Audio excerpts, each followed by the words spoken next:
ఈ బిజినెస్ ఏదైనా మీ ఊర్లో ప్రమోషన్ చేయాలంటే అది సుమన్ టీవీతోనే సాధ్యం. ఇప్పుడే సంప్రదించండి. వినుకొండ ఆర్టీసీ బస్ స్టాండ్ ని ఈరోజు పరిశీలించడం జరిగింది. ఆర్ఎం శ్రీనివాసరావు గారు అలాగే డిఎం గారు కూడా ఈ కార్యక్రమంలో పాల్గొన్నారు. మాజీ శాసనసభ్యులు మక్కెన గారు అలాగే స్థానిక కౌన్సిలర్స్ అందరూ కూడా పాల్గొన్నారు. ముఖ్యంగా టాయిలెట్స్ ఇవన్నీ కూడా అధ్వానమైన పరిస్థితిలో ఉంది. కొన్ని చోట్ల టాయిలెట్స్ కి యూరినల్స్ దగ్గర వాటర్ సప్లై లేదు. అలాగే ప్రయాణికులకి అంటే మామూలుగా ఉన్నటువంటి ప్లాట్ఫామ్స్ సరిపోవట్లేదు. దానివల్ల ప్రయాణికులు ఇబ్బంది పడుతున్నారు. ఒక్కోసారి చిన్న చిన్న అంటే టర్నింగ్ చేసుకోవడానికి ఇబ్బంది అయిపోయి యాక్సిడెంట్లు అయినటువంటి బస్ స్టాండ్ లో కూడా యాక్సిడెంట్లు అయినటువంటి సందర్భాలు ఉన్నాయి గతంలో. సో అంటే దీనికి 3 ఎకరాల పైన ఆర్టీసీకి కింద స్థలాలు ఉన్నాయి. క్వార్టర్స్ చూస్తే పూర్తిగా డిస్మెంటల్ స్టేజ్ లో ఉన్నాయి. నిరుపయోగంగా ఉన్నాయి. క్వార్టర్స్ లో ఎవరు నివాసం ఉండలేదు. సుమారు ఒక 50 సెంట్ల స్థలంలో క్వార్టర్స్ నిర్మాణం గతంలో జరిగింది. అవన్నీ కూడా నిరుపయోగం అయిపోయాయి. ఇప్పుడు ఎవరు కూడా క్వార్టర్స్ లో ఎంప్లాయీస్ ఎవరు ఉండలేదు. కాబట్టి అవన్నీ కూడా డిస్మెంటల్ చేసేసి మొత్తం కూడా ఈ బస్ స్టాండ్ లో ప్రజెంట్ బస్ స్టాండ్ ఎప్పుడో 40 సంవత్సరాల క్రితం వాళ్ళు దానికి సరిపోయే పరిస్థితి కానీ ఇప్పుడు అభివృద్ధి చెందినటువంటి వినుకొండ ఈ రోజు ట్రాఫిక్ పెరిగిపోయింది. వినుకొండ బస్ స్టాండ్ లో దీనికి తగ్గట్టుగా ఏర్పాట్లు లేవు. ప్రజెంట్ దీన్ని అన్నింటిని కూడా బస్ స్టాండ్ ని మోడర్నైజ్ చేయాల్సినటువంటి అవసరం ఉంది. గత 5 సంవత్సరాల్లో కూడా ఇక్కడ బస్ స్టాండ్ లో జరిగినటువంటి అభివృద్ధి గాని ఏమి కనపట్లేదు. మరో పక్క రోడ్లన్నీ దెబ్బతినిపోయి జగన్మోహన్ రెడ్డి గారి పాలనలో రోడ్లన్నీ దెబ్బతిని బస్సులు తిరిగేటువంటి ఆటోలు బస్సులు అన్ని కూడా ప్రయాణికులందరూ కూడా ఇబ్బంది పడుతున్నారు. రోడ్లు బాగాలేక ఒక పక్క బస్సులు రిపేర్లు ఎక్కువ వస్తున్నాయి. కాబట్టి రోడ్లు కూడా తొందరలోనే రోడ్ల యొక్క మరమ్మతులు గాని కొత్త రోడ్లు వేయడం గాని రోడ్లు మరమ్మతులు ఇవన్నీ కూడా తెలుగుదేశం ప్రభుత్వం చేస్తుంది. చంద్రబాబు గారి నాయకత్వంలో ముందు రోడ్లన్నీ కూడా దెబ్బతిన్న రోడ్లన్నీ కూడా మరమ్మతులు చేసి ముందు ప్రయాణికులకి మంచి బాగుండే విధంగా ప్రభుత్వం చర్య తీసుకోబోతుంది. మరో పక్క ఈ బస్ స్టాండ్ ని ఎప్పుడో పాతకాలంలో కట్టినటువంటి ఈ బస్ స్టాండ్ ని మోడర్నైజ్ చేయాల్సినటువంటి అవసరం ఉంది.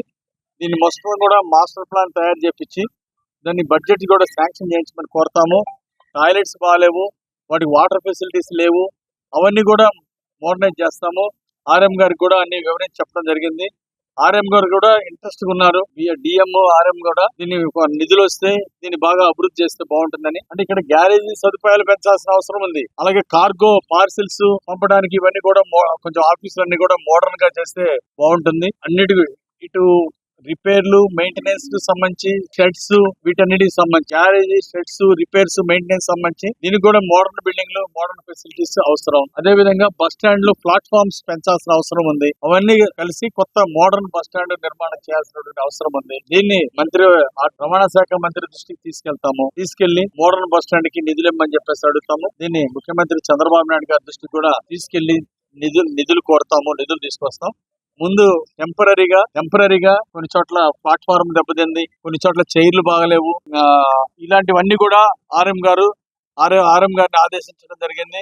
త్వరితగతిన ఏమైతే అవకాశం ఉందో వాటన్నిటి మీద చర్యలు తీసుకొని దాన్ని చిన్న చిన్న రిపేర్లన్నీ చేయడము, కుర్చీలన్నీ కూడా కొంచెం పాడైపోయినవన్నీ కూడా మార్పిచ్చి ఆర్ఎం పరిధిలో ఉన్నవన్నీ కూడా వెంటనే చేయమని చెప్పేసి ఆదేశించడం జరిగింది. వారు కూడా త్వరితగతిన చేస్తామని చెప్పేసి ఆర్ఎం గారు హామీ ఇచ్చారు. మిగిలిన ఏదైతే పెద్ద బడ్జెట్ తో కూడుకుందో మోడర్న్ బస్ స్టాండ్ నిర్మాణం అనేది దాన్ని రాష్ట్ర ప్రభుత్వం దృష్టికి తీసుకెళ్లి ఆ నిధులు తీసుకురావడానికి నా శక్తి వంచన లేకుండా కృషి చేస్తాను. వినుకొండ ప్రాంత ప్రజలందరికీ కూడా మోడర్న్ బస్ స్టాండ్ ఉంటే ప్రజలకు చాలా ఉపయోగంగా ఉంటుంది.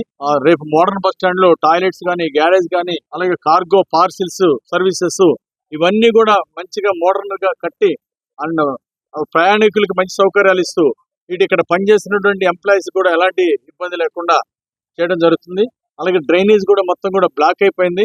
మున్సిపల్ అధికారులకి దాన్ని వెంటనే మొత్తం కూడా డ్రైనేజ్ వ్యవస్థ అంతా కూడా శుభ్రపరిచి బాగా చేయమని చెప్పేసి వారిని ఆదేశించడం జరిగింది. ఈ నియోజకవర్గంలో అన్ని అభివృద్ధి కార్యక్రమాలు ముందుకు తీసుకెళ్లేదానికి ప్రయత్నం చేస్తామన్నారు. ముందుగా ఆ ఘాట్ రోడ్ నిర్మాణానికి సంబంధించి చూడటం జరిగింది, ఆదేశాలు ఇవ్వడం జరిగింది. అదేవిధంగా స్కూల్స్ సంబంధించి అన్ని కార్యక్రమాలు కూడా పిల్లలకి పుస్తకాలు త్వరితగతిని అందించేటటువంటి కార్యక్రమాన్ని అదే విధంగా చేపట్టారు. ఈ రోజున ఆర్టీసీకి సంబంధించి కూడా ఎక్కడెక్కడైతే లోపాలు ఉన్నాయో వాటన్నిటిని సరిచేసి కావాల్సినటువంటి నిధుల్ని సమకూర్చేదానికి ఆర్ఎం గారు డిఎం గారితో పాటు ఈ రోజున వారు పర్యటిస్తూ ఉన్నారు. త్వరలోనే ముఖ్యమంత్రి గారితో మాట్లాడి ఈ రోడ్లు మరమ్మతులు అదే విధంగా బస్సులు కూడా నూతన బస్సులు కూడా తెచ్చేదానికి ప్రయత్నం చేస్తారు ఎమ్మెల్యే గారు. నిన్ననే మన కుప్పంలో చూసాం, బ్రహ్మాండంగా కొత్త బస్సులు వచ్చినాయి.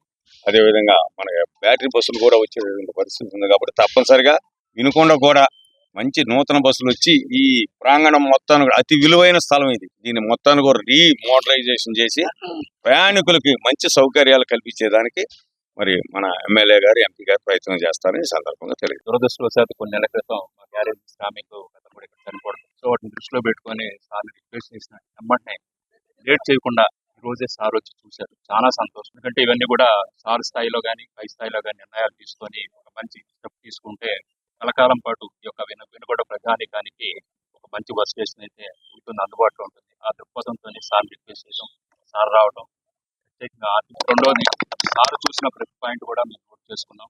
వీలైనంత త్వరలో సార్ చెప్పిన ప్రతి విషయం ఇంకా ఏదైనా మేము హడావుల్లో సార్ చూడకపోయినా కానీ ముఖ్యంగా ప్యాసింజర్ ఓరియంటెడ్ గా ఉన్నటువంటి అన్ని విషయాలు కూడా తప్పకుండా చేసి ఆ బడ్జెట్ మరీ పెద్దదైతే సార్ నోటి తీసుకెళ్తాం, కానీ మిగతా అన్ని కూడా త్వరలోనే సార్కి మళ్ళీ మేము కాంప్లైంట్స్ ఇస్తాం.